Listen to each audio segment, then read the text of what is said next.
Ever feel like you're working hard, investing basics, but money's still this mystery? Yeah, like it's controlling you, not the other way around. Exactly. That's where the psychology of money comes in. Ah, Morgan Housel, good stuff. We're diving deep into his insights, going beyond just spreadsheets, It's all about that mindset, right? cracking the code to help you make smarter decisions. And ultimately build that life you really want. Because it's not just about the numbers. No, it's about understanding the why behind our money moves. How our emotions, those biases can sometimes trip us up.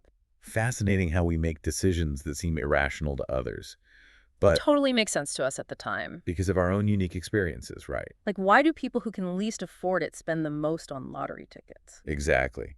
It's not always logic, it's the stories we tell ourselves about money Oh, I like that, the stories. and how those stories shape our behavior. So Housel uses that example to highlight how important it is to Understand our own biases. and how they influence our choices. Like, think about it. What financial decisions have you made that might seem puzzling to others? Oh, plenty. I'm remembering that time I bought that expensive coffee maker when I was barely making rent. Happens to the best of us. Recognizing those biases is the first step to more intentional choices. Okay, so how do we get better? Well, let's talk about compounding, something near and dear to every investor. Compound. Think of it like how ice ages form. A small layer of snow doesn't melt in the summer Okay. over time.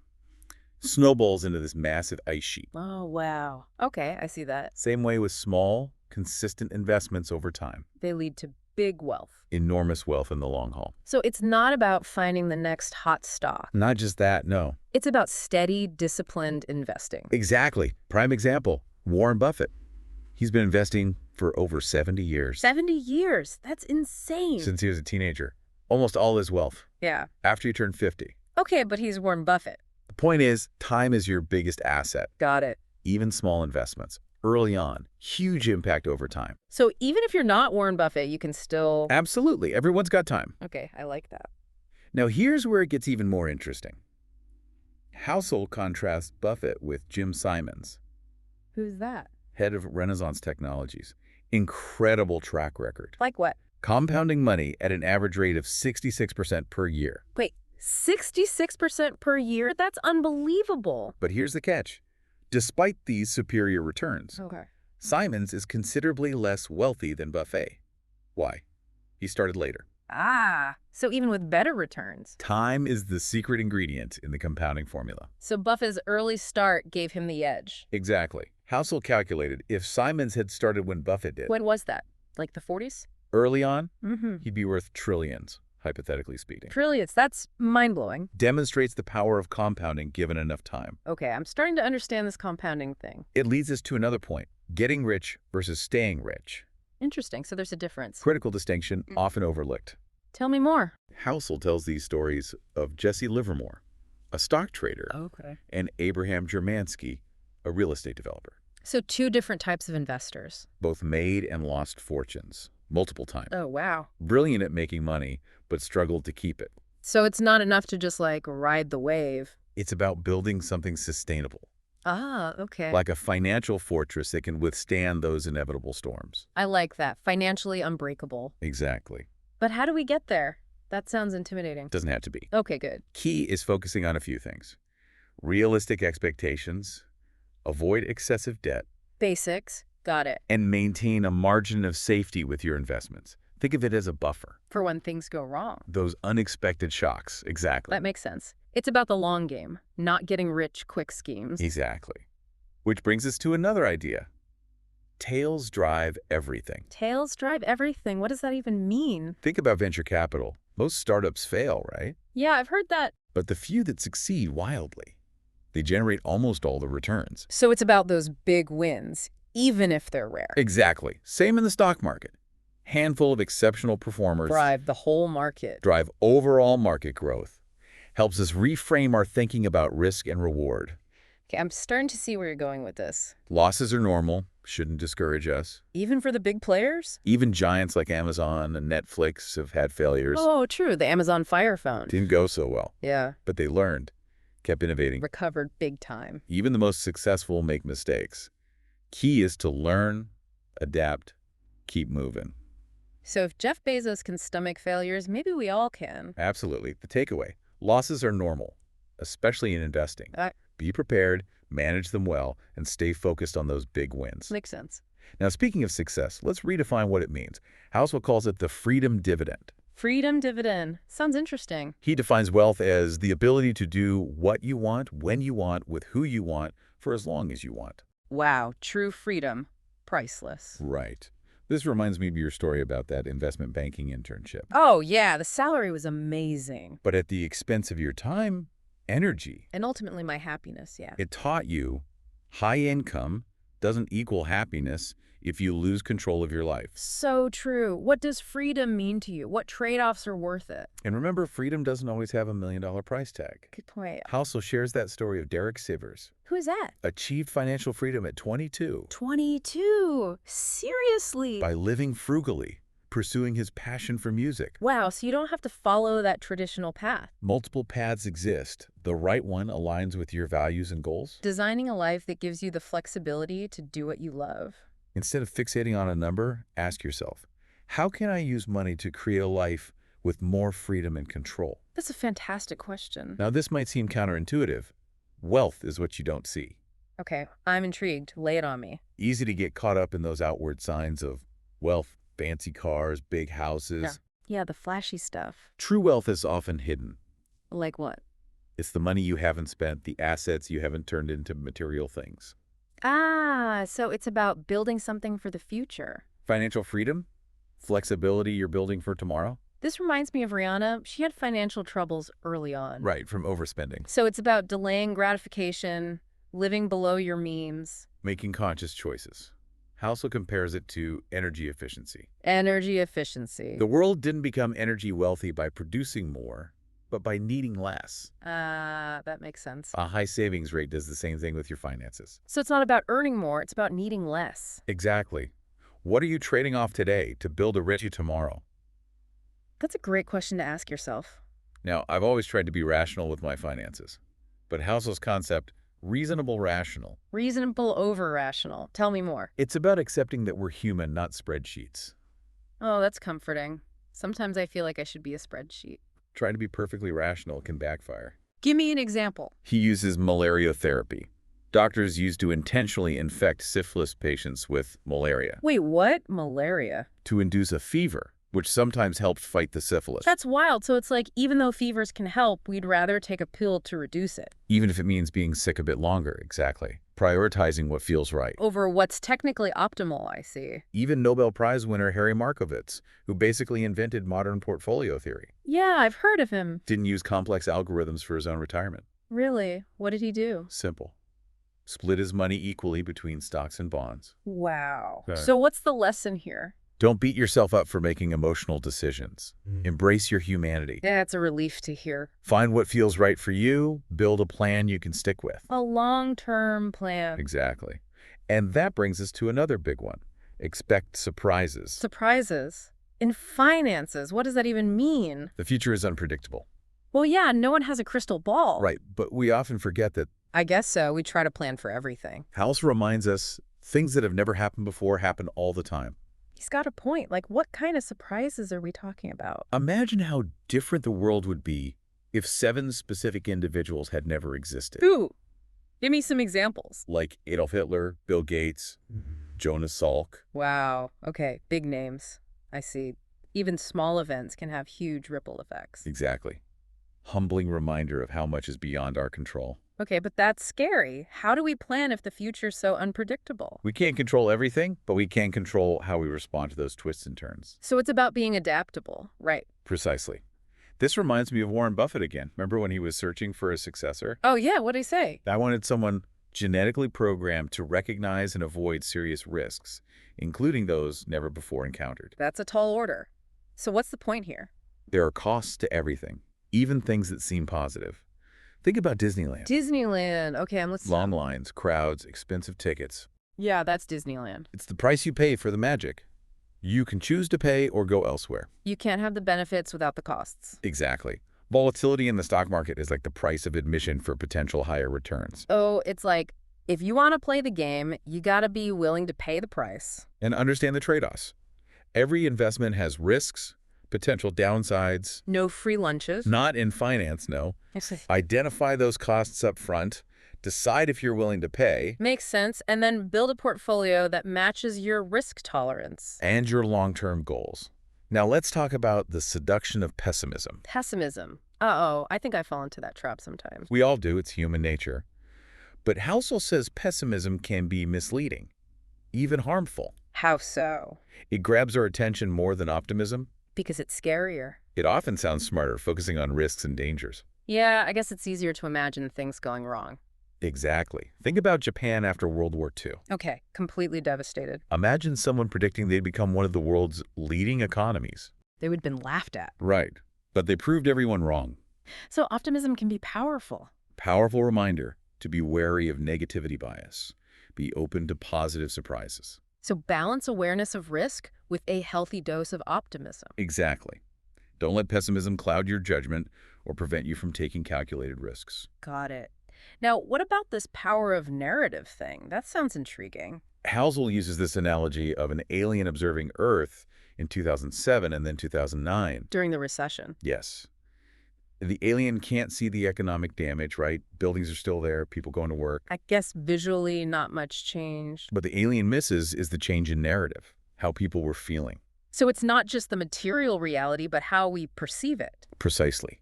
Our feelings and actions are shaped by the stories we tell ourselves. And those stories can be powerful, even if they're not totally factual. We're drawn to stories that confirm what we already believe, even if the evidence is weak. I see this all the time, especially online. People get so caught up in their own narratives. Blind to other viewpoints. Key takeaway. Be aware of the power of narratives. Recognize that our perception is shaped by the stories we tell ourselves. It's about being more critical of the information we consume. Challenging our assumptions. Seeking out diverse perspectives. That makes a lot of sense. Now, shifting gears to something more personal. You and me. A doctor-patient approach. Okay, finance and medicine, what's the connection? Housel says he can't give specific financial advice because everyone's situation is unique. Right, just like a doctor can't diagnose you without a full checkup. Exactly. And to be clear, I'm not a financial advisor either. This isn't a substitute for personalized advice. We're exploring these broad principles of money psychology. Empowering you to make your own informed decisions. But we're not giving specific investment recommendations. Definitely talk to a professional for that. It's like the evolution of medical ethics. Doctors used to dictate treatment plans. Without considering the patient's perspective. Exactly. Now it's more about shared decision-making. The patient has a say in their own care. A good financial advisor should act as a guide, not a dictator. Helping you make decisions aligned with your values and goals. Not just telling you what to do. So it's a partnership. Absolutely. Financial advice, like medical treatment, should be personalized. Tailored to your specific needs. Find a trusted advisor who respects you and empowers you to make informed decisions. Okay, so we've covered a lot, but let's recap the key takeaways from the psychology of money. What can you start applying to your life today? First off, your relationship with money is deeply personal, influenced by your experiences, biases, beliefs. Second, embrace the power of time and compounding. Start investing early. Stay invested. Be patient. Third, build financial unbreakability. Prioritize saving, manage risk, avoid too much debt. Remember, survival is key to long-term success. Fourth, tails drive everything. Embrace those failures, setbacks. Learn from them. Keep your eye on those big wins. Fifth, define wealth on your own terms. Mm-hmm. What does freedom and fulfillment mean to you? Not what society tells you, right? Right. Use your money to create a life that aligns with your values and goals. Sixth, wealth is what you don't see. Be mindful of your spending. Save consistently. Make conscious choices. Seventh, embrace your humanity. It's okay to make emotional decisions. As long as you're thoughtful about it. Build a financial plan you can stick with. Eighth, expect surprises. The future is unpredictable. So don't put all your eggs in one basket. Focus on what you can control. Build a resilient plan. Ninth, everything has a price, including financial success. Identify the costs. Decide if they're worth it. Make informed choices. Finally, be wary of the seduction of pessimism. Easier said than done sometimes. Be aware of risks, but don't let negativity cloud your judgment. Got it. Now, before we move on, what surprised you most from the book? One thing that really made me think was Housel's discussion about how complex modern work has become. Complex how? It's eroded our sense of control over our time. Like, even though we might work fewer hours than previous generations? The mental demands of knowledge work, always being on, blurs the lines between work and leisure. Oh, I hadn't thought about it that way. It's so true. It's not just about the hours, it's the intensity, the constant connection. Exactly. Ties back to the freedom dividend. Having enough money isn't enough. It's about control over your time and energy. To pursue the things that truly matter to you. So true wealth is about finding that balance between financial security and personal fulfillment. That's a powerful insight. It's a reminder that money is just a tool. And its value is how we use it to create a more fulfilling life. What would your ideal freedom dividend look like? What would you do if you had complete control? That's a question worth thinking about. Now, I've always wondered about those people who buy fancy cars just to impress others. The classic example of signaling, trying to project success and wealth. But it seems counterproductive, doesn't it? Housel says the most impressive people often don't feel the need to show off. Interesting. So it's like they're overcompensating. True admiration comes from qualities like humility, generosity, empathy, not material stuff. So maybe it's not about what you drive, but who you are. Exactly. Housel was a valet. Notice those luxury car owners often seemed stressed, unhappy. Really? So the cars didn't bring them happiness. Material possessions don't equal happiness. Be mindful of the signals we send with our spending. True wealth is about more than just stuff. Building a life rich in experiences, relationships, personal growth. I love that. Speaking of building, let's talk about saving money. Housel goes deep on why saving is important. We often think about saving for goals. House, retirement, that sort of thing. He argues one of the best reasons to save is for the things you can't predict. The unexpected. Life throws curveballs, job losses, emergencies, family stuff. Yeah, that can get expensive fast. Having savings provides security, knowing you're prepared. Peace of mind is priceless. You don't need a specific reason, just save. The act itself can change how you view money. Gives you a sense of control. Exactly. But how much should we save? Is there a magic number? That's what I always want to know. Housel doesn't give a hard rule. Aim for a rate that feels comfortable, sustainable. Okay, so it's personal. Depends on your Yeah. income, expenses, goals. Makes sense. And high savings doesn't mean deprivation. Okay. It's about making conscious choices, prioritizing what truly matters. So enjoy life now, but plan for the future too. Finding fulfillment in experiences and relationships, not just things. Align your spending with your values. Key takeaway. Recognize the power of saving, not just for specific goals, but for life's curveballs. It's about building a foundation that gives you freedom and flexibility. To live life on your own terms. I like that. But what about when our emotions take over, even when we know better? Back to reasonable, rational. Remember, Yeah. we're not spreadsheets, we're human. Don't remind me. So how do we stay reasonable when our emotions are running high? Think about investing. We should buy low, sell high. Right, in theory. But when the market crashes, fear takes over. We panic and sell at the worst time. Exactly. Build a portfolio that feels emotionally comfortable, even if it's not perfectly optimized. So peace of mind over maximizing returns. Find a balance between risk and reward that lets you sleep well at night. Because stressing about money all the time defeats the purpose. It's about defining success on your own terms, not by someone else's standards. I like that.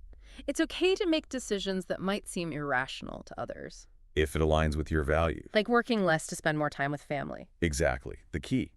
Embrace your humanity. Make thoughtful decisions. Even if they're based on emotion and intuition. Exactly. Now, remember, expect surprises. Oh, right. The unpredictable future. Things that have never happened before happen all the time. I feel like I'm living that every day. We all are. Imagine if Adolf Hitler, Bill Gates, Jonas Salk had never existed. The world would be a very different place. Shows how much is out of our control. Relying only on past data can be misleading. So how do we plan for the future if it's so unpredictable? We can't control everything, but we can control how we respond. Be flexible, adaptable. Exactly. Remember what Warren Buffett wanted in a successor. Someone who could avoid risks they'd never seen before. Highlights that everything has a cost, even the good stuff. Think Disneyland again. Back to Disneyland. Long lines, crowds, expensive tickets. Price you pay for the magic. You can choose to pay or go elsewhere. Volatility in the stock market is like that. Price of admission for those potential returns. Got it. So no free lunches, huh? Not in finance. Identify the costs. Decide if you're willing to pay them. Build a portfolio that matches your tolerance. And goals. No. Now let's unpack the seduction of pessimism. Pessimism, I'll admit, I can be a bit of a We pessimist. all can be. Housel says pessimism can be misleading, even harmful. Really? Why is that? It grabs our attention more than optimism. Makes sense. Negative news sells. It often sounds smarter, focusing on risks and dangers. Oh yeah, like pointing out what could go wrong makes you sound wise. Think about Japan after World War II. Imagine someone back then predicting they'd become a leading economy. They would have been ridiculed. Right.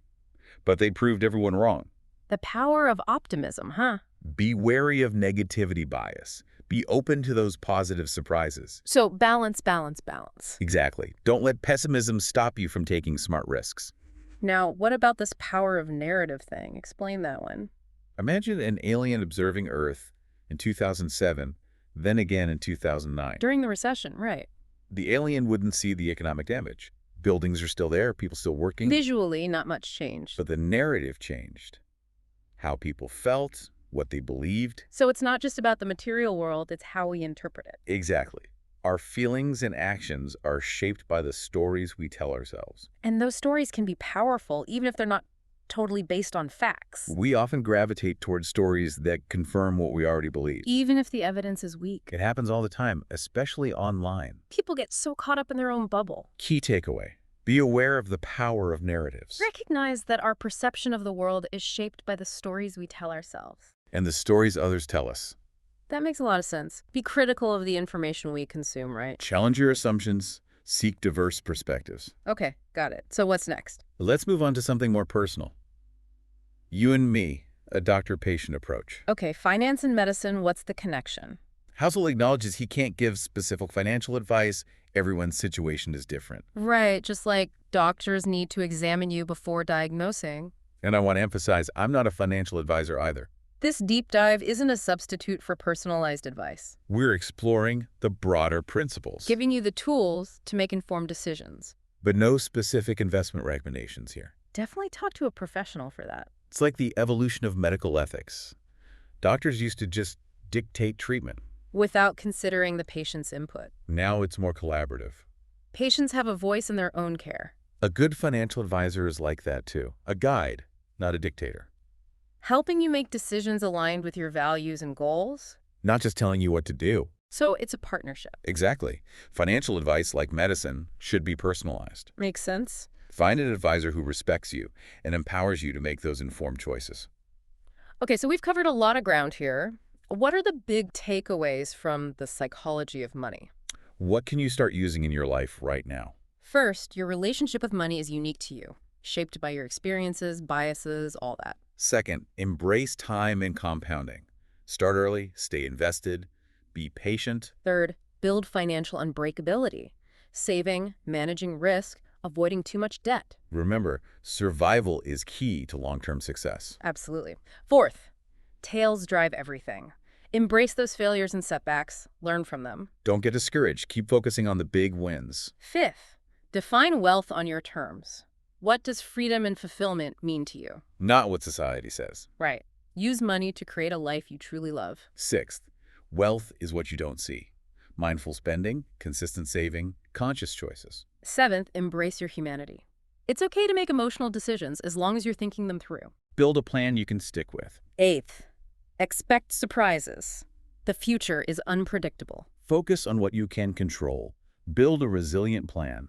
Ninth, everything has a price, even success. Identify those costs, decide if they're worth it, make informed choices. And finally, watch out for the seduction of pessimism. Be aware of risks, but don't let negativity rule you. Okay, all great points. What surprised you most from the book?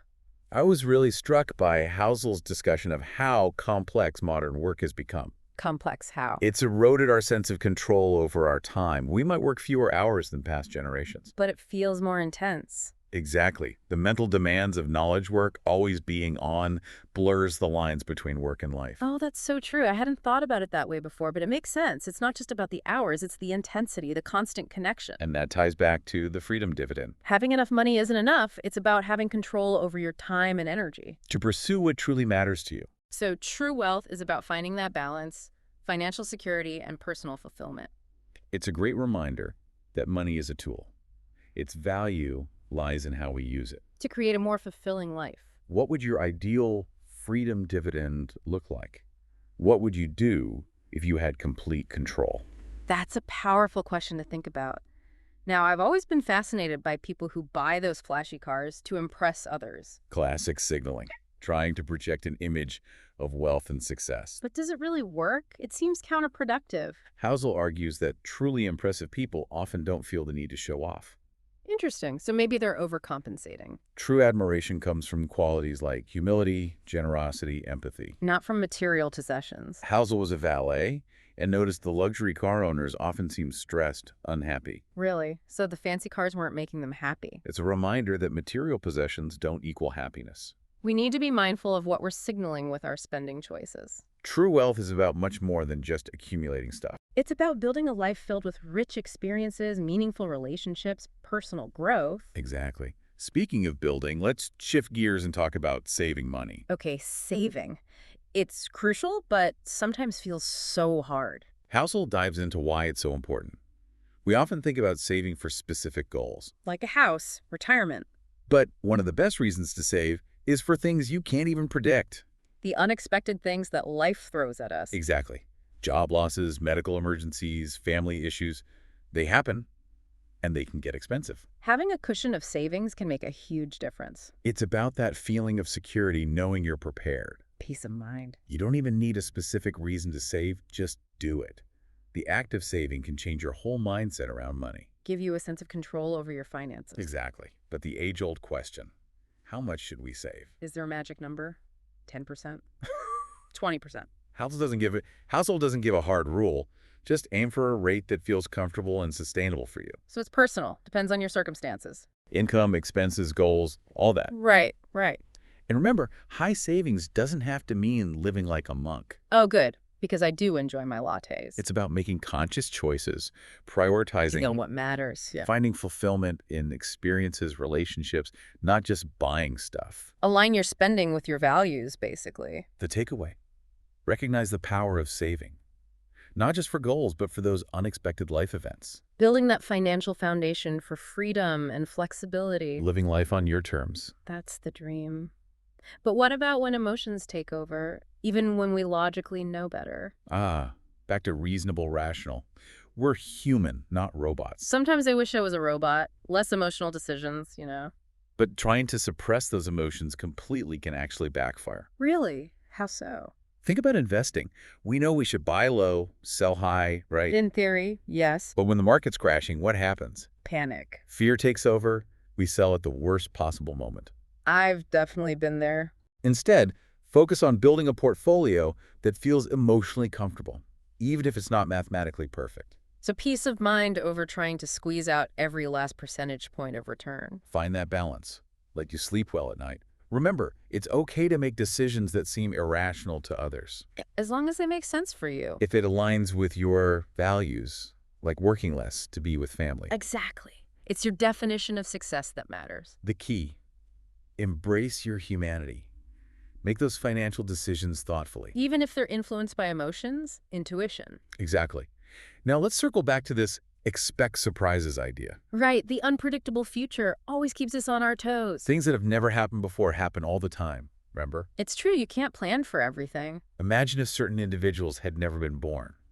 Adolf Hitler, Bill Gates, Jonas Salk. Wow, okay, big names. The world would be completely different. Shows how seemingly small, random events have massive ripple effects. Makes you realize how much is beyond our control. And relying solely on past data to predict the future. Not always reliable. So how do we plan for the future if we can't predict it? We can't control everything, but we can control how we respond. Be flexible, adaptable, roll with the punches. Remember what Warren Buffett looked for in a successor. Someone who could handle unforeseen risks. Highlights that everything comes with a cost, even the positive stuff. Okay, I'm intrigued. Give me an example. Think back to Disneyland. Long lines, huge crowds, expensive tickets. Yeah, it's part of the experience. It's the price of admission for the magic. You can choose to pay it or go somewhere else. So you can't have the benefits without the costs. Exactly. Same with investing. Yeah. Volatility in the stock market. It's a price you pay for the potential of higher returns. So if you want to play the game, gotta be willing to ante up. Understand the trade-offs. Every investment carries risk, potential downsides. No free lunches. Not in finance, no. Identify those costs. Decide if you're willing to pay them. And then build a portfolio that matches your risk tolerance. And your goals. Now let's shift gears to this idea of the seduction of pessimism. Ooh, pessimism. I definitely have moments of that. We all do. It's easy to get caught up in the negative. Especially with everything going on in the world these days. Howells warns that pessimism can be misleading, even harmful. Why is that? Don't we need to be realistic? Of course. But pessimism grabs our attention more than optimism. Bad news is more exciting. It often sounds smarter, focusing on risks and dangers. Yeah, like pointing out what could go wrong makes you seem more knowledgeable. Let's go back to Japan after World War II. Devastated. Gratefully.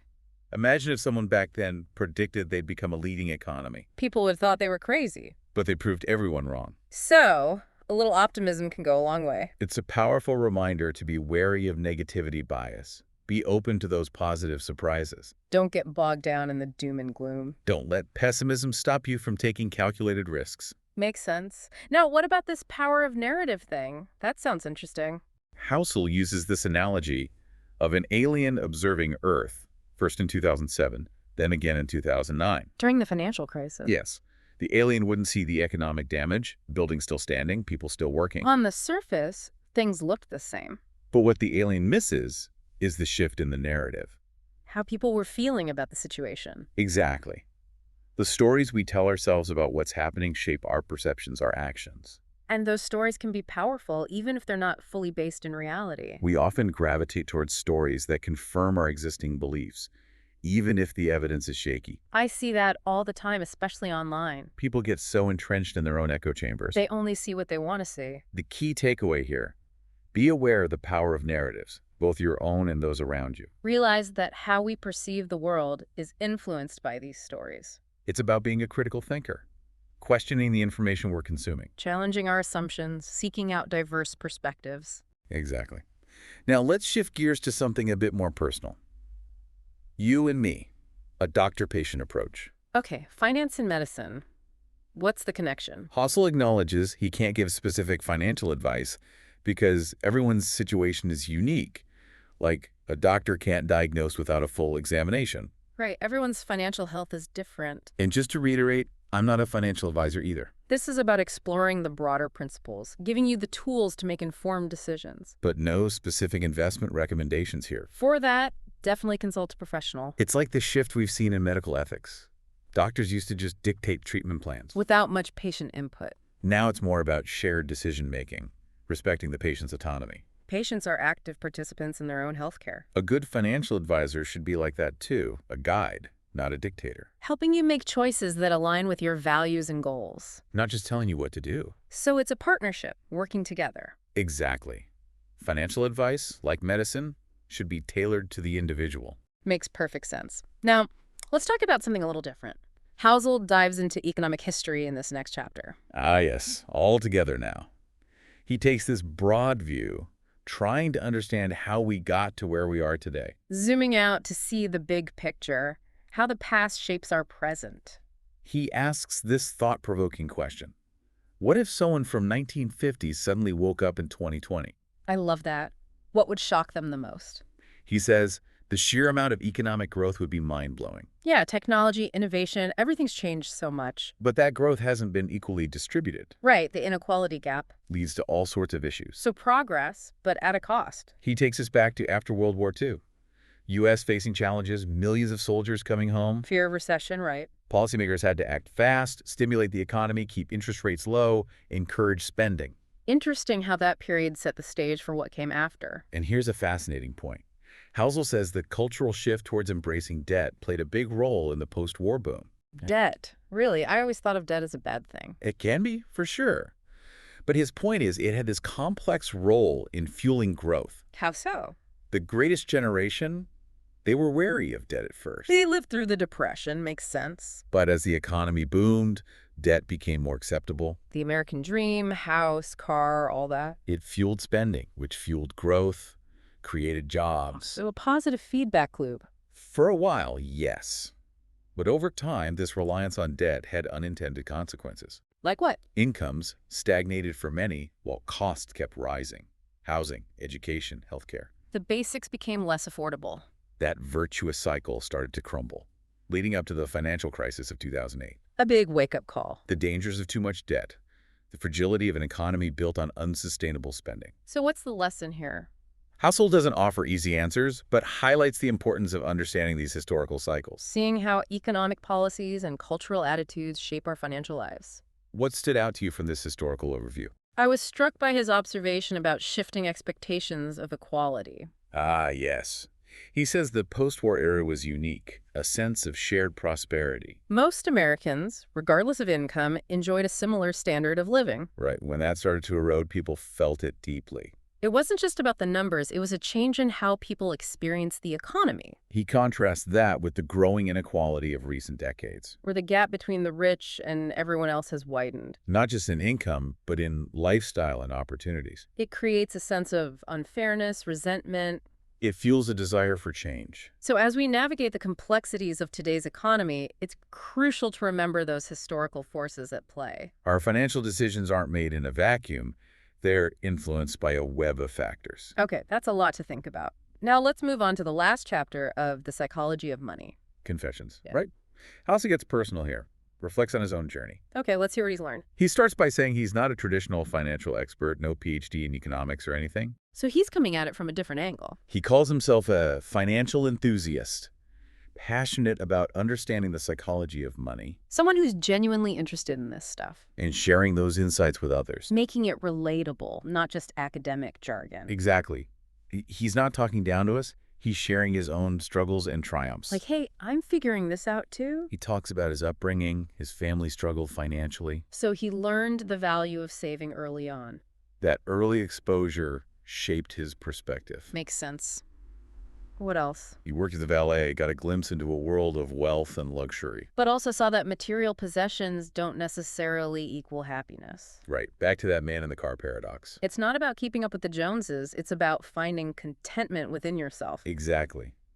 And those experiences clearly impacted his financial philosophy. How so? He chose a career in writing, even though it wasn't the most lucrative path. He followed his passion. It gave him the freedom and flexibility he valued. Putting values before the paycheck? Which is really what the psychology of money is all about, defining wealth on your own terms. Creating a life that aligns with your passions and priorities. Exactly. So what about his investing approach? Yeah, what does he actually do with his money? He emphasizes the long game, believes in the power of compounding, accepts market ups and downs. Riding out the volatility, being patient. And I appreciate his honesty. He doesn't pretend to have all the answers. Oh, that's refreshing. He admits to making mistakes, facing uncertainty. It makes him more human, relatable. Financial decision-making is a continuous process. We're always learning and adapting. It's a journey, not a destination. Right. And his advice boils down to some simple principles. Live below your means, save consistently, invest for the long term, The fundamentals, but so important. and focus on building a life that reflects your values and priorities. So as we wrap up our deep dive into the psychology of money, what are the big takeaways for you? One of the biggest is the power of perspective. How we view money, wealth, success. It shapes our decisions and our well-being. If we're always comparing ourselves to others, we'll never be happy. Exactly. Define success for yourself. Align your goals with your values. Create a life that brings you joy. Another takeaway for me is embracing our emotions. I used to think I needed to be totally rational about money. But Housel shows us that emotions are part of the process. It's about finding that balance between reason and emotion. Our feelings can give us valuable insights. Help us make choices that align with our deeper needs. It's about self-awareness, making sure our emotions are aligned with our long-term goals. So don't ignore your gut feeling, but make sure it's guiding you in the right direction. Precisely. Now, before we wrap up completely, what's one surprising or counterintuitive idea from the book that we haven't touched on yet? Something that made you think? Ooh, good question. I was really struck by his discussion about the difference between being rich and being wealthy. Ah, yes. Most people use those terms interchangeably, but Housel makes a distinction. Okay, what is it? Being rich is about having a high income or a big net worth, your current financial snapshot. So it's a measure of your money right now.